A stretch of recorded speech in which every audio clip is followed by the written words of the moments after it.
하나님의 말씀 구약성경 잠언 14장 말씀입니다.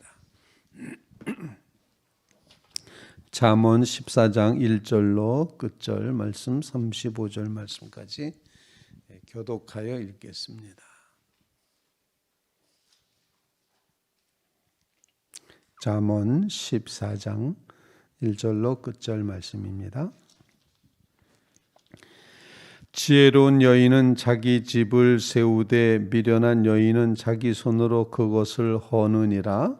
정직하게 행하는 자는 여호와를 경외하여도 패역하게 행하는 자는 여호와를 경멸하느니라. 미련한 자는 교만하여 입으로 매를 자청하고 지혜로운 자의 입술은 자기를 보전하느니라. 소가 없으면 구유는 깨끗하려니와 소의 힘으로 얻는 것이 많으니라. 신실한 증인은 거짓말을 아니하여도 거짓 증인은 거짓말을 뱉느니라. 거만한 자는 지혜를 구하여도 얻지 못하겠거니와 명철한 자는 지식 얻기가 쉬우니라. 너는 미련한 자의 악을 떠나라. 그 입술에 지식이 있음을 보지 못함이니라. 슬기로운 자의 지혜는 자기 길을 아는 것이라도 미련한 자의 어리석음은 속이는 것이니라. 미련한 자는 죄를 심상히 여겨도 정직한 자 중에는 은혜가 있느니라. 마음의 고통은 자기가 알고 마음의 즐거움은 타인이 참여하기 못하느니라. 악한 자의 집은 망하겠고 정직한 자의 장막은 흥하리라. 어떤 길은 사람이 보기에 바르나 필경은 사망의 길이니라.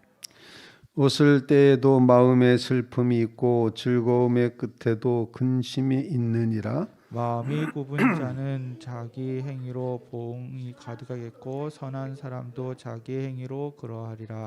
어리석은 자는 온갖 말을 믿으나 슬기로운 자는 자기의 행동을 삼가느니라. 지혜로운 자는 두려워하여 악을 떠나나 어리석은 자는 방자하여 스스로 믿느니라. 노하기를 속히 하는 자는 어리석은 일을 행하고 악한 계결을 꾀하는 자는 미움을 받느니라. 어리석은 자는 어리석음으로 기업을 삼아도 슬기로운 자는 지식으로 면류관을 삼느니라. 악인은 선인 앞에 엎드리고 불의한 자는 의인의 문에 엎드리느니라. 가난한 자는 이웃에게도 미움을 받겠으나 부유한 자는 친구가 많느니라. 이웃을 업신여기는 자는 죄를 범하는 자요 빈곤한 자를 불쌍히 여기는 자는 복이 있는 자니라. 악을 도모하는 자는 잘못 가는 것이 아니냐. 선을 도모하는 자에게는 인자와 진리가 있으리라.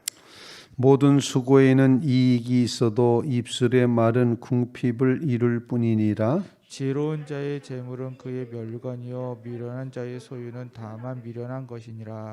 진실한 증인은 사람의 생명을 구하여도 거짓말을 얻는 사람은 속이느니라. 여호와를 경외하는 자에게는 견고한 의뢰가 있나니 그 자녀들에게 피난처가 있느니라. 여호와를 경외하는 것은 생명의 셈이니 사망의 그늘에서 벗어나게 하느니라. 백성이 많은 것은 왕의 영광이요 백성이 적은 것은 주권자의 패망이니라.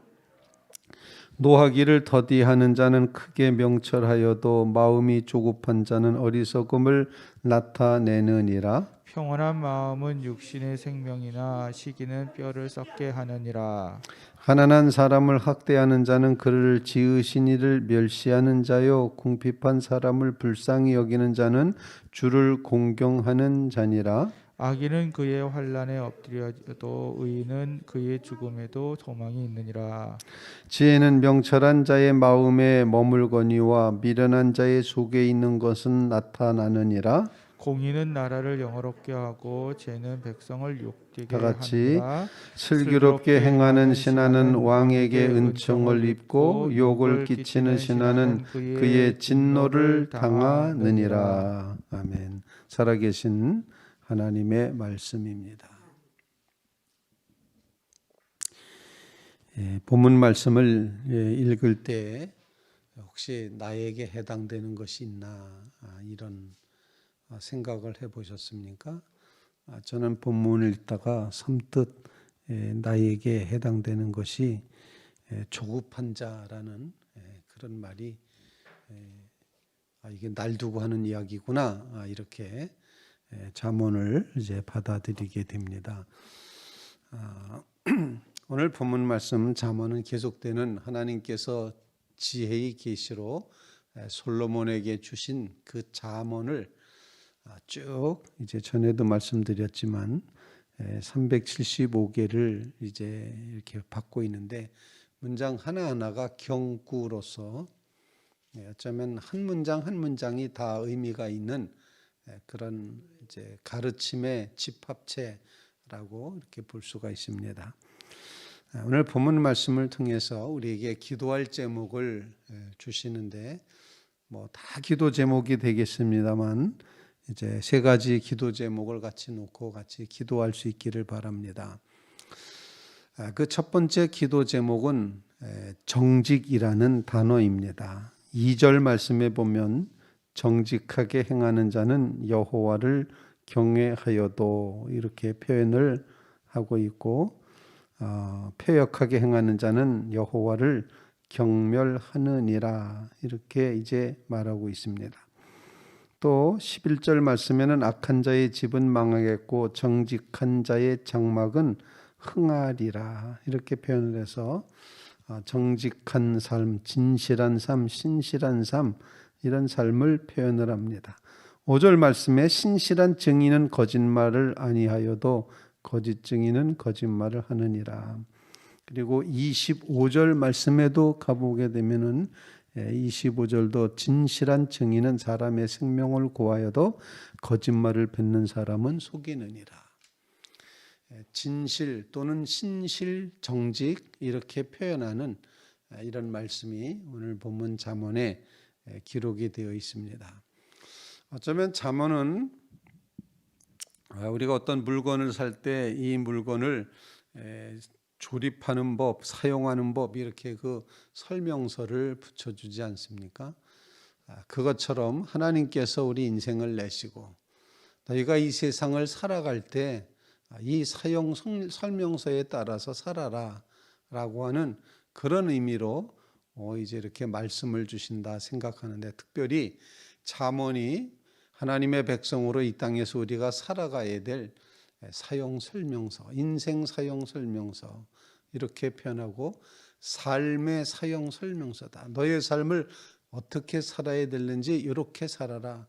만약에 이렇게 살지 않으면 고장난다. 이런 의미로 잠언의 말씀을 우리에게 주시고 있다 생각합니다. 하나님께서 우리에게 요구하시는 것 그건 바로 정직 또는 신실 또는 진실 그 사실을 주님이 요구를 하고 계신다. 그러므로 하나님의 백성으로 이 땅에 살아갈 때 우리의 심령이 하나님 앞에 참으로 정직한 심령이 되어 살아갈 수 있기를 간절히 바랍니다. 신실한 마음으로 살아갈 수 있길 바랍니다. 그리고 끊임없이 거짓과 싸우며 진실을 세워가는 그런 삶이 이루어질 수 있기를 간절히 바랍니다. 그런 기도를 주님 앞에 올려드리는 믿음의 성도들, 내가 과연 하나님 앞에 진실한가? 내가 과연 하나님 앞에 정직한가? 내가 하나님 앞에 정말 신실했는가? 이런 질문을 던지면서 하나님 오늘 하루 우리가 주님께서 우리에게 허락하신 이 설명서에 따라서 정말 진실하고 정직하고 신실한 삶을 살아가게 하옵소서. 그런 간구를 주님 앞에 올려드리는 믿음의 성도들 꼭 되시기를 간절히 바랍니다.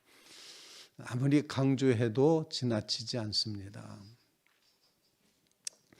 저한테 이제 토요일 날쯤 되면은 카톡을 꼭꼭 보내주시는 이제 장로님 한 분이 계신데 우리 교회 장로님이 아니신데 이분은 이제 은퇴를 이제 갓 하신 그런 이제 장로님이신데 늘 우리 감리교 본부가 있는 광화문 그 거리에 가셔서 피켓을 하나 들고 꼭 이렇게 서서 시위를 하십니다. 그 사진을 꼭 한 장씩 이렇게 오늘도 광화문에 갔다 왔습니다. 이러면서 이렇게 보여주시는데 그 피켓 내용이 뭐냐면은 이제 네 글자입니다. 정직하게 살자. 이렇게 해서 피켓을 들고 1인 시위를 하십니다. 정직하게 살자. 아마 하나님을 믿는 믿음의 백성, 잠언을 읽는 믿음의 백성들이 꼭 가져야 될 말, 정직하게 살자. 이런 것, 모든 것에 이 모든 문제의 해결점, 그것은 바로 정직한 데 있다. 이런 사실을 이제 우리가 이제 기억을 해야 됩니다. 이상하게 대한민국 사람들이 정직하지 않은, 그래서 그 부패의 척도를 재는 뭐 국가별로 뭐 그런 거 있다는데, 그런 지수를 보면은 대한민국이 가장 앞장서 있습니다. 가장 부패한 나라, 아시아 선진국 중에서 가장 부패 지수가 높은 나라 대한민국, 이렇게 표현을 하게 됩니다. 그야말로 너무 진실이 묻혀버린 세상 가운데서 살고 있다. 그래서 오늘 성경은 하나님께서 주신 우리 인생을 정말 바르게 살기 위해서는 정직을 회복해야 된다. 진실을 회복해야 된다. 신실함을 가지고 나가야 된다. 이런 사실을 우리에게 일깨워주고 있다 생각을 합니다. 하나님, 우리로 하여금 정말 정직하게, 그리고 신실하게, 그리고 진실을 추구하며 살아가게 하옵소서. 늘 거짓과 싸우게 하여 주시옵소서. 거짓으로 인해서 트어져 버린 우리의 인생을 꼬매갈 수 있도록 하나님 지켜주시옵소서. 간절함으로 기도하는 믿음의 성도들 꼭 되시기를 주님의 이름으로 부탁을 드립니다. 거짓과 꼭 싸우실 수 있기를 간절히 바랍니다. 두 번째 기도 제목입니다. 두 번째 기도 제목은 마음이라는 단어를 놓고 우리가 꼭 기도해야 됩니다. 마음.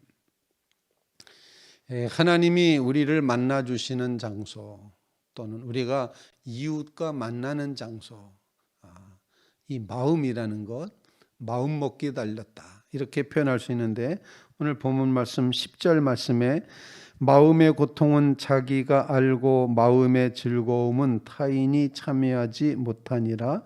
13절 말씀, 웃을 때에도 마음의 슬픔이 있고 즐거움의 끝에도 근심이 있느니라.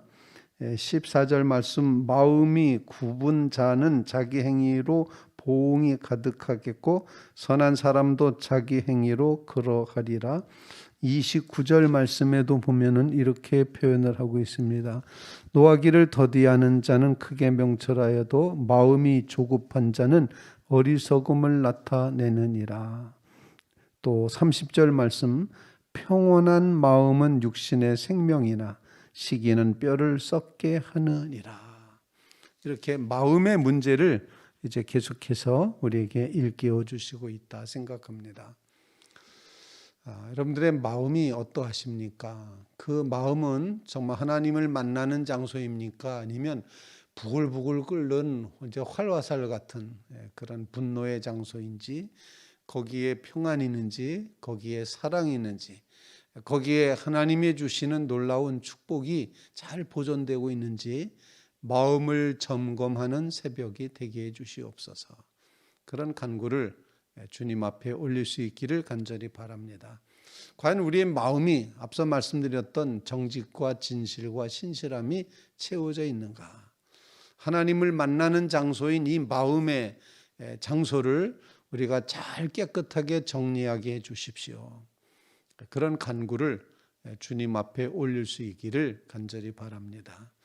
여러분의 삶에, 우리의 삶에 이처럼 마음의 문제를 잘 정리할 때, 그때 하나님께서 그 마음속에서 우리의 죄된 모든 것을 다 몰아내 주시고 씻어내 주시고 어두웠던 구석구석을 밝혀주시고, 그리고 정말 아주 구석구석을 깨끗게 하시며 거기에 담아야 될 우리의 마음, 주님께서 주시는 놀라운 성령의 열매, 이제 9가지 성령의 열매를 가득 채워주심으로 주님의 은혜 가운데 꼭 거할 수 있게 되기를 간절히 바랍니다. 마음을 하나님 비우게 하여 주시고 그 마음이 주님으로 채워지게 주시옵소서. 이런 간구를 주님 앞에 올리며 기도하는 주의 성도들 다 되시기를 주님의 이름으로 부탁을 드립니다. 하나님께서 주시는 이 잠언의 말씀을 통해서 세 번째 우리에게 기도하시게 하는 것은 하나님을 경외하자는 겁니다. 오늘 본문 말씀 26절과 27절 표현을 합니다. 여호와를 경외하는 자에게는 견고한 의뢰가 있나니 그 자녀들에게 피난처가 있으리라. 여호와를 경외하는 것은 생명의 샘이니 사망의 그물에서 벗어나게 하느니라. 여러분, 여호와를 경외하는 것, 이것이 세 번째 우리의 기도 제목이 되어야 된다 생각합니다. 견고한 의뢰가 있다. 아주 굳은 믿음이 있다는 겁니다. 의지가 있습니다. 완전히 흔들림 없이 맡겨버리는 의뢰하는 믿음이 있게 된다. 이렇게 표현을 하고 있습니다. 그렇게 하면, 그렇게 믿음으로 살면 그 믿음의 복이 자녀들에게 피난처가 된다. 자녀들이 편히 살 수 있게 된다. 자녀들에게 피난처가 제공이 된다. 여호와를 경외함으로, 여러분의 여호와를 경외함으로 여러분의 자녀가 피난처를 만나게 되는 놀라운 축복이 임하게 되기를 간절히 바랍니다. 또 여호와를 경외하는 것이 생명의 샘이다. 사망의 그늘에서 벗어나게 된다. 사망의 그물에서 벗어나게 된다. 생명샘이라고 하는 이 말씀, 그래서 하나님께서 우리 속에 끊임없이 샘솟도록 하시는 이 생명의 역사가 이루어지게 하옵소서. 오늘 하루를 살아가면서도 주님께서 우리의 생명의 샘이 되어 주시사, 샘이라는 건 끝없이 솟아나는 것 아닙니까? 마르지 않습니다. 마르는 건 샘이라고 하지 않습니다. 끊임없이 솟아나는 이 샘에, 생명의 샘에 주님을 경외하는 이 믿음을 인하여 그 생명을 누리며 살아가게 하옵소서. 우리에게 생명 주시옵소서 간절히 간구하며 기도하는 믿음의 성도들 꼭 되시기를 주님의 이름으로 부탁을 드립니다.